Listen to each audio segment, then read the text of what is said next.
అందరికీ నమస్కారం. ముందుగా ఓం శ్రీ మాత్రే నమః అని కామెంట్ పెట్టి లైక్ చేసి మా ఛానల్ ని సపోర్ట్ చేయండి ఫ్రెండ్స్.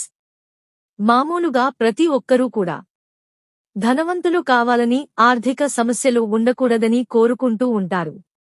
కానీ ధనవంతులు అవ్వడం అన్నది అంత సులభమైన విషయం కాదు. ఒకవేళ ధనవంతులు అయితే అలాంటప్పుడు ఎలాంటి సంకేతాలు కనిపిస్తాయి? నిజామా అంటే ముందుగానే ఏమైనా సంకేతాలు వస్తాయా అంటే వస్తాయి అంటున్నారు పండితులు.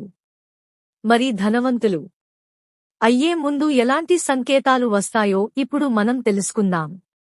వాస్తు ప్రకారం ఇంట్లో అకస్మాత్తుగా నల్ల చీమల గుంపు కనిపిస్తే వాటిని తరిమి కొట్టడానికి అస్సలు ప్రయత్నించకండి. ఎందుకంటే అది మంచి సంకేతంగా భావించాలి.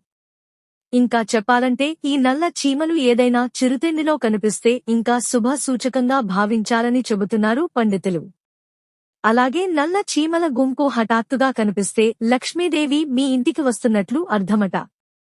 ఇలా నల్ల చీమలు కనిపిస్తే మీరు త్వరలో ధనవంతులు కాబోతున్నారని అర్థం. అంతేకాకుండా ఇంటి దగ్గర ఎక్కడైనా పక్షి గూడు నిర్మిస్తే అది వాస్తు ప్రకారం శుభప్రదంగా పరిగణించబడుతుంది. ఇంట్లో ఏదైనా చిన్న పక్షి, పిచ్చుక, పావురం గూడు కట్టుకుంటే డబ్బు త్వరలో రాబోతుందని అర్థం.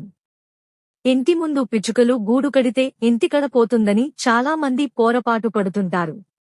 కాని అలాంటి సంకేతాలు కనపడితే త్వరలో మీ ఇంట్లో లక్ష్మీదేవి అడుగుపెడుతుందని అర్థం. అలాగే ప్రతిరోజు ఉదయం నిద్ర లేవగానే చెవుల్లో శంఖం ఊదుతున్న శబ్దం వినబడటం కూడా శుభసూచకంగా భావించాలి అంటున్నారు పండితులు. పైన చెప్పిన సంకేతాలు కనిపించినప్పుడు వెంటనే మీ ఇంట్లో పూజలు చేయడం వల్ల మీకు ఇంకా మంచి మేలు జరుగుతుంది అంటున్నారు పండితులు. అయితే ఇలాంటి సంకేతాలు వచ్చిన తరువాత మీరు ఇంటిలోని నల్ల చీమలను బయటకు విసిరేయడం, ఇంటి ముందు పక్షుల గూడులు తొలగించడం లాంటి పనులు పొరపాట్లు అస్సలు చేయకండి.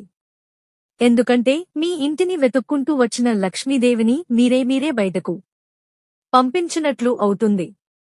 మీకు ఈ వీడియో నచ్చితే తప్పకుండా లైక్ చేసి షేర్ చేయండి. మరిన్ని మంచి వీడియోస్ కోసం మా ఛానల్ ని సబ్స్క్రైబ్ చేయండి. ధన్యవాదాలు.